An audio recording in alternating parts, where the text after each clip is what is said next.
کھلی اسلام کی آنکھیں ہوا سارا جہاں روشن، کھلی اسلام کی آنکھیں ہوا سارا جہاں روشن، عرب کے چاند صدقے کیا ہی کہنا تیری طلعت کا، عرب کے چاند صدقے کیا ہی کہنا تیری طلعت کا۔ الحمدللہ رب العالمین والصلاة والسلام علی سید الانبیاء والمرسلین، اما بعد فاعوذ باللہ من الشیطان الرجیم، بسم اللہ الرحمن الرحیم۔ الصلاة والسلام علیک یا رسول اللہ وعلی آلک واصحابک یا حبیب اللہ، الصلاة والسلام علیک یا نبی اللہ وعلی آلک واصحابک یا نور اللہ۔ تمام مدنی چینل کے ناظرین کو سلسلہ فیضان اسلام میں ایک بار پھر مرحبا کہتا ہوں۔ انشاءاللہ عز و جل آج کے اس سلسلے میں بھی ہم بہت سارے مدنی پھول حاصل کرنے کی کوشش کریں گے۔ ابتدا میں اچھی نیتیں کر لیتے ہیں۔ جب بھی کوئی نیک کام کریں تو اس سے پہلے ہمارا ارادے کا، نیت کا درست ہونا یہ بڑا ہی اہم ہوتا ہے۔ اب یہ سلسلہ کیوں دیکھ رہے ہیں، اس سے کیا حاصل کریں گے، نیت کر لیجئے۔ انشاءاللہ عز و جل اللہ تبارک و تعالیٰ کی رضا حاصل کرنے کے لیے سلسلہ دیکھوں گا۔ یہ بھی بڑی اہم نیت بنتی ہے کہ اول تا آخر دیکھوں گا۔ اسی طرح جو علم دین حاصل ہوگا میں اسے اچھی طرح سے یاد کرنے سمجھنے کے بعد دوسروں تک پہنچاؤں گا۔ جو مدنی پھول یہاں پر مفتی صاحب کی زبانی سنوں گا انشاءاللہ عز و جل اس پر خود بھی عمل کروں گا، دوسروں کو بھی دعوت دوں گا، اپنی اصلاح کروں گا، اور جتنی اچھی نیتیں زیادہ ہوں گی، جتنی خوش دلی کے ساتھ، جتنی توجہ کے ساتھ آپ سلسلے میں شامل رہیں گے انشاءاللہ عز و جل اتنی ہی زیادہ برکتیں حاصل ہوں گی۔ سرکار مدینہ قرار قلب و سینہ، فیض گنجینہ، صاحب معطر و معمر پسینہ، باعث نزول سکینہ صلی اللہ تعالی علیہ وآلہ وسلم کے جن کا ہم اس ماہ میں میلاد مناتے ہیں خصوصیت کے ساتھ۔ ویسے تو سارا سال ہی میلاد مصطفیٰ ہوتا ہے صلی اللہ تعالی علیہ وسلم۔ آپ کا فرمان عظمت نشان ہے جس کا مفہوم کچھ یوں ہے کہ جو شخص روزانہ مجھ پر 1000 مرتبہ درود پڑھے گا مرے گا نہیں جب تک کہ جنت میں اپنا مقام نہ دیکھ لے۔ صلو علی الحبیب صلی اللہ تعالی علی محمد صلی اللہ تعالی علیہ وآلہ وسلم۔ آج بھی ہم انشاءاللہ عز و جل کچھ سوالات میلاد مصطفیٰ صلی اللہ تعالی علیہ وسلم کے حوالے سے اور کچھ انبیاء کرام کی شان، عظمت اور ان کی کچھ صفات سے متعلق کریں گے۔ الحمدللہ دنیا بھر میں مسلمانوں نے پیارے آقا صلی اللہ تعالی وسلم کی آمد کا جشن منایا، خوشیاں منائیں، میلاد پاک کی جو ہے وہ سیریمنیز کی گئیں، جلوس نکالے گئے، نعت خوانی کا سلسلہ ہوا، سیرت کا بیان ہوا، فضائل کا، معجزات کا، کمالات کا بیان ہوا۔ الحمدللہ دنیا بھر میں مسلمانوں نے اپنے اپنے انداز پر اپنی اس محبت کا اظہار کیا۔ مفتی صاحب دیکھا یہ جاتا ہے کہ 12ویں شریف کا مہینہ آیا، ماشاءاللہ یہ ساری چیزیں پہلے سے کہیں بڑھ کر کی جاتی ہیں، ہم میلاد پاک مناتے ہیں، لیکن جیسے ہی 12 ربیع النور شریف کا دن گزر جاتا ہے اور بالخصوص جب مہینہ اختتام کو پہنچتا ہے تو میلاد شریف سے متعلقہ کافی سارے امور ہیں جو گویا کہ لپیٹ دیے جاتے ہیں۔ تو کیا ایسا بھی کچھ ہو سکتا ہے کہ اس طرح سے جب میلاد کا مہینہ گزر جائے یا 12 ربیع النور شریف گزر جائے تو اس کے بعد بھی کچھ خاص ہونا چاہیے؟ بسم اللہ الرحمن الرحیم۔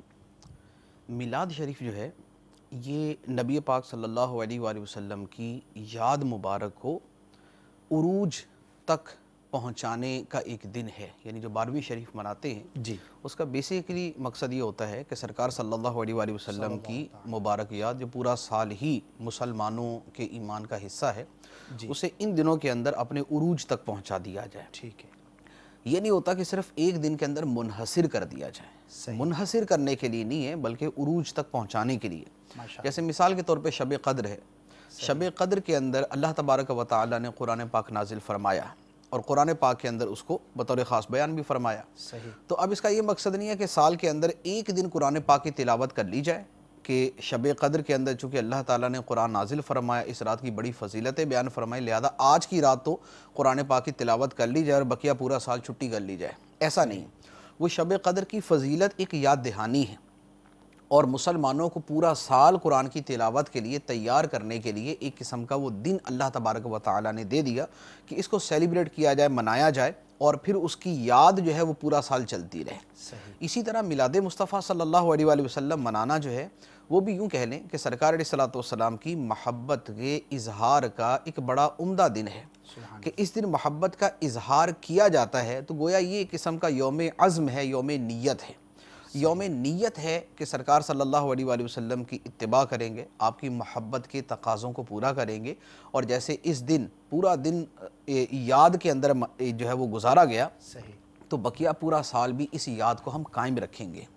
لیکن عام طور پر ہمارے ہاں مسئلہ یہ ہے کہ یہ آپ نے دیکھا ہے کہ ہمارے دین کی جو بڑی بڑی بنیادی باتیں ہیں ان کے بھی جو بڑے اہم مقاصد ہیں وہ فراموش کر دیے جاتے ہیں۔ جیسے مثال کے طور پہ نماز ہے، نماز کے مقاصد جو خود قرآن پاک کے اندر ہی مذکور ہیں، یعنی اپنے غور و فکر سے ہم چیزیں نکالیں گے تو بہت ساری نکل آئیں گے، لیکن وہ مقاصد کو جو خود قرآن پاک کے اندر ہی مذکور ہے تو ان کو بھی نماز پڑھنے والے خود ان کو فراموش کر کے بیٹھے ہوتے ہیں۔ جیسے مثال کے طور پہ قرآن پاک کے اندر اللہ تعالیٰ ارشاد فرماتا ہے اقم الصلاۃ لذکری، نماز قائم کرو میری یاد کے لیے۔ یعنی نماز ایک تو بذات خود پڑھنا یہ دین کے بنیادی فرائض میں سے ہے، دوسرا اس سے یہ مقصد حاصل کرنا بھی ہے کہ اللہ تعالیٰ کی یاد جو ہے وہ مسلمان کے دل میں بیٹھ جائے۔ تو گویا نماز کے علاوہ بھی اب وہ یاد قائم رہنی چاہیے، بار بار دن کے اندر نماز کی طرف آنا، یعنی 5 وقت فرض نمازوں کی طرف آنا۔ کیوں؟ تاکہ وہ جو درمیان کا ڈیوریشن ہے، جو درمیان کے وقت ہیں، فجر سے ظہر، ظہر سے عصر، عصر سے مغرب، مغرب سے عشاء، عشاء سے فجر، یہ درمیان کا وقت بھی اللہ تعالیٰ کی اس یاد کے تحت رہے اور اللہ تعالیٰ کی بارگاہ میں حاضری کا ذہن بنتا رہے۔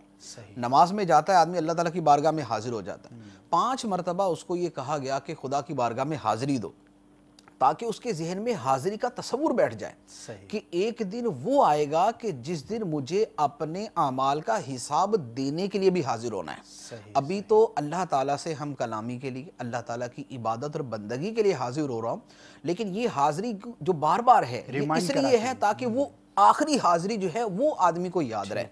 لیکن کتنے لوگ ہیں کہ جو ان نمازوں کے ذریعے اس حاضری کو ایسا ذہن کے اندر اپنے تازہ کرتے ہیں، نماز پڑھتے ہیں اس کے بعد دوبارہ انہی معاملات کے اندر ملوث ہو جاتے ہیں۔ یا اللہ تعالیٰ نے نماز کے بارے میں ارشاد فرمایا ان الصلاۃ تنہی عن الفحشاء والمنکر، کہ بے شک نماز بے حیائی اور برے کاموں سے روکتی ہے۔